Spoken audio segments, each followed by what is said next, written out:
Hey guys, what's up? It's Gillian. Welcome back to my channel. For today's video, I am giving you guys things that I learned from my sophomore year of college. Now, if you've been following me for a while, I've been making a lot of college advice videos and stuff like that. And last year, I actually did this same video for my freshman year as a freshman advice type of thing. So I thought I would just pull about 10 things that I learned from my sophomore year. This, I think, pertains more to my school year before quarantine and COVID happened. But before we get on into the video, make sure you are subscribed to my channel by clicking that big red button down below if you're not subscribed already. And yeah, I guess that's it, so let's just get on into it. So like I said, I made a little outline of the things I wanted to hit and talk about in this video, so I'm just gonna be looking down at that. So starting from 10 and going down to 1, the 10th thing that I learned from sophomore year is that homesickness isn't as apparent since you are familiar with the college routine. If you watched my videos last year, my first semester of freshman year was very rough, and if you didn't know, I go to school in Indiana and I'm from California, so I live almost 2,000 miles away from home every year for college.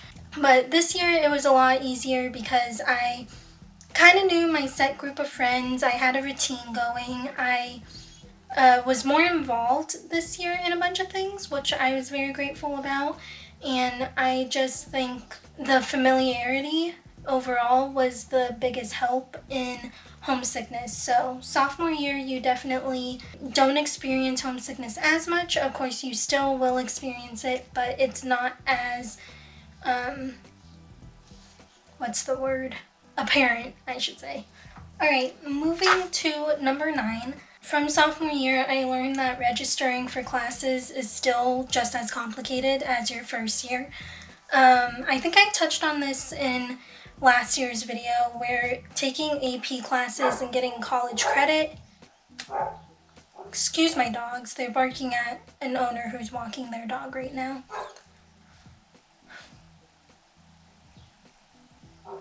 Okay, as I was saying, so I think it's very important to get as much college credit as you can in high school if you want a good registration date and get into the classes that you want when you get into college.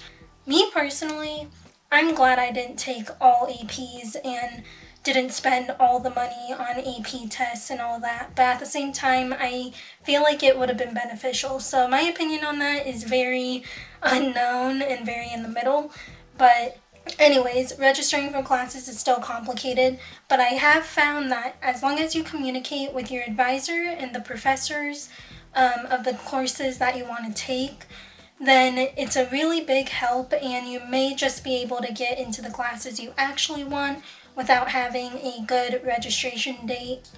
Okay, so number 8.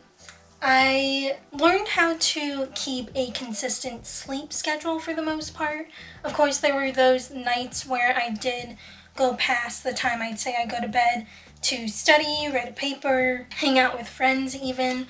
But my sleep schedule was pretty consistent, and it got to a point where I'd wake up without my alarm.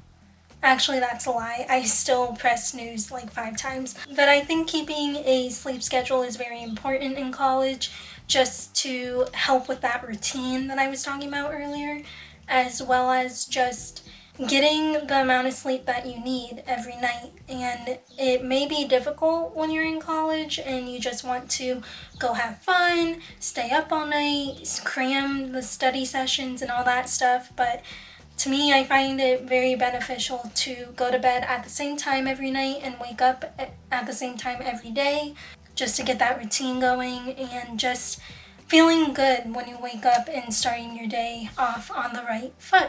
Alright, number 7, I learned that my studying habits have changed since freshman year. People do say that your studying habits in high school don't carry into college, which I 1,000% agree with. But even going through college, your studying habits will change just because you'll encounter different professors that will teach and lecture a different way, and you kind of just have to figure out how to study for those. Like my first semester this past year, I took an anatomy course that was very difficult. Last year, I hated studying in groups and studying with other people just because I didn't find it beneficial. But then for this anatomy course, I started studying with two of my good friends that I've made in my major. It helped me in certain ways and not in others. I also used Quizlet a lot. If you don't know what that is, it's pretty much just like an online flashcard generator type of app. I used to use Quizlet a lot last year. I actually started using it a lot more this year too. And then I was also making handheld note cards. I also have this whole video on the studying and organizational tips that I did over the first semester, so I'll link that video down there or in the cards up there. So number 6, this kind of goes with my studying habits. I learned to find a lot of different places on campus to study outside of my room and outside of like the 1 or 2 other spots that I studied in last year. My go-tos were always the library and Starbucks. I started studying in the market on campus. It was like kind of like a cafe area, I guess you could call it. I started studying there. My friends and I got a lot of study rooms in the dorms. That was pretty helpful too.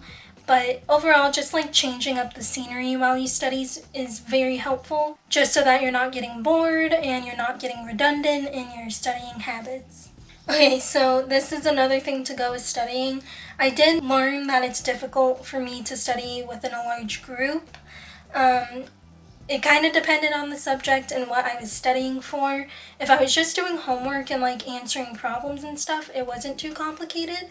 But studying with my best friends almost every night was very distracting, and I've kind of never really got any work done when I was with them. I did learn how to manage my time and hang out with them as well as studying with them, but I do prefer studying by myself.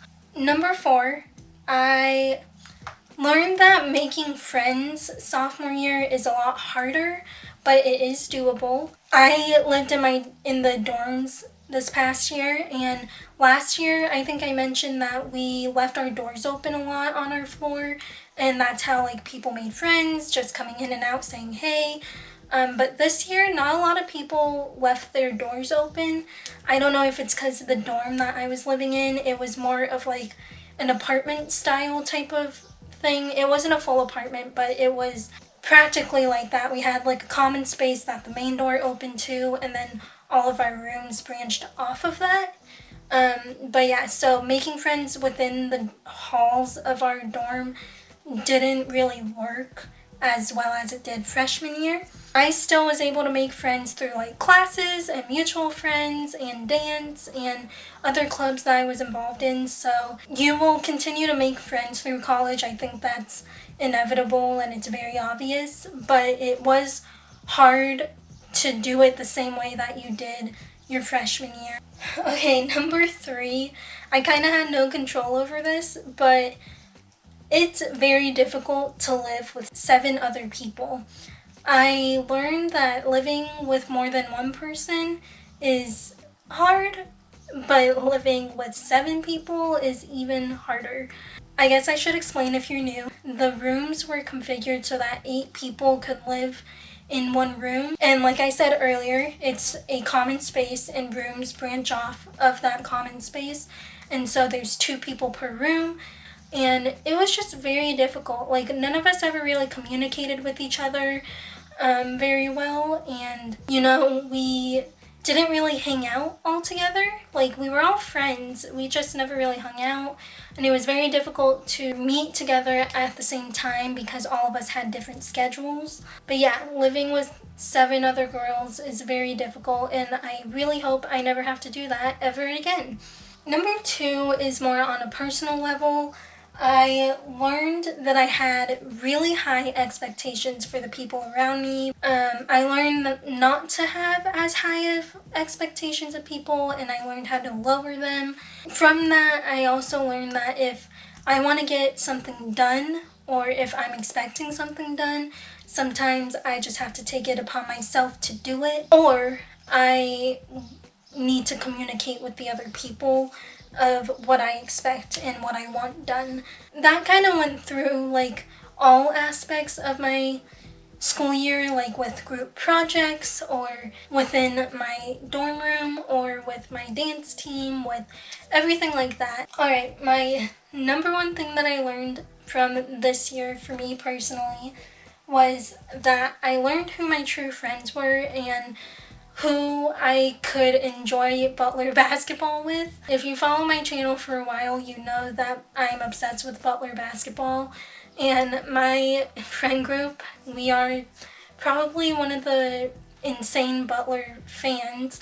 I'll talk about this in next week's video, but pretty much we would go wait in line for basketball games 3 hours before the doors opened.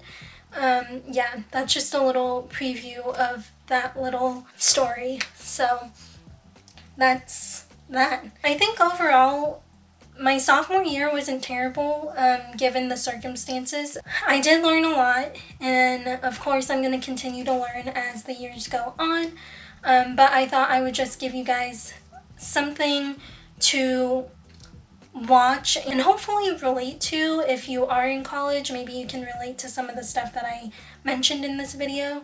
But yeah, I hope you guys enjoyed this video. If you did, make sure to give it a big thumbs up. Make sure you're subscribed to my channel and turn on that bell to get notified every time I upload a new video.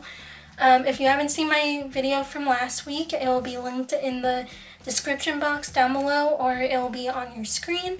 And I think that's pretty much it. So I hope you guys have a good rest of your day, rest of your week, and I'll see you next time. Bye guys.